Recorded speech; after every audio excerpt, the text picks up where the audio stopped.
9 Republicans on the House Intelligence Committee calling for Congressman Adam Schiff to resign as chairman of the committee in the wake of the Mueller report. They accused the California Democrat of misleading the public by citing evidence of Trump-Russia collusion, even after the report cleared the president of such a charge. Joining me right now is Fox News contributor Trey Gowdy. He is a former Republican congressman from South Carolina, and he is the former chairman of the House Oversight Committee. He is also a former federal prosecutor. And Congressman, it's always a pleasure to see you. Thanks so much for joining us.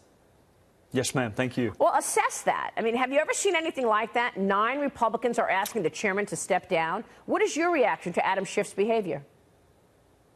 Never seen that before. We had a lot of bad days the 8 years I was in Congress, but we never voted to remove or ask a chairperson to step down.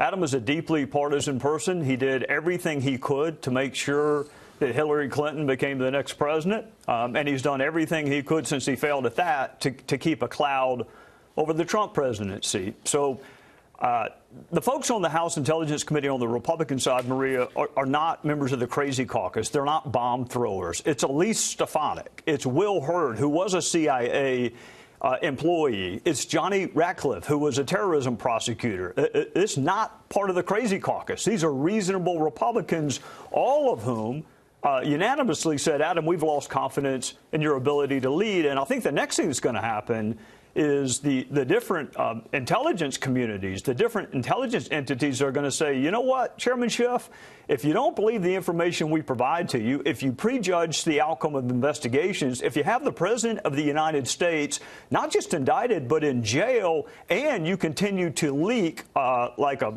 screen door on a submarine, we're going to quit giving you information. That's when Pelosi will replace Adam Schiff with someone like Jim Himes, who's every bit as progressive. He's just a lot smarter and a lot more reasonable. Well, you make a lot of good points, because here's a guy who's running around with his title and spewing out things that are actually coloring people's knowledge of what actually went down. You questioned John Brennan. Same story here. He's a former director of the CIA. So when you hear that title, you see that resume, you stop and you listen. And yet it was back in May of 2017 when you poked holes in his idea that the president had committed treason. He used that word on CNN many times. Here's that exchange between you and Brennan last year.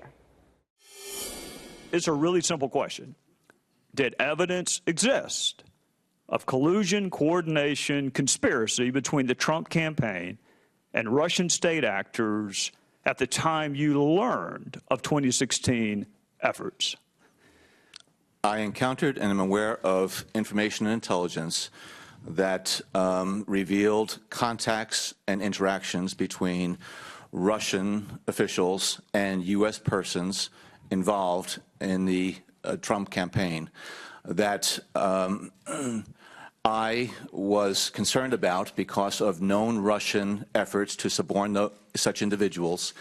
And it raised questions in my mind, again, whether or not the Russians were able to gain the cooperation of those individuals. I don't know whether or not such collusion, that's your term, such collusion existed. I don't know. But I know that there was a sufficient basis of information and intelligence that required further investigation by the Bureau to determine whether or not U.S. persons were actively conspiring, colluding with Russian officials. Sufficient basis? And let me correct myself, that was 2 years ago. 2 years ago, you poked holes in this narrative. How did this happen, Congressman? So how do you launch a major investigation into a candidate who's running for president based on no predicate? Well, let me first note, Maria, that was a Republican asking a question about collusion, because you would never know that if you read the Washington Post and the New York Times. They wanted you to believe that Republicans didn't care about collusion. That was a Republican on national television asking about collusion. It began because of a guy named Peter Strzok with his historic animus towards Trump in July of 2016, launching a counterintelligence investigation into the Trump campaign.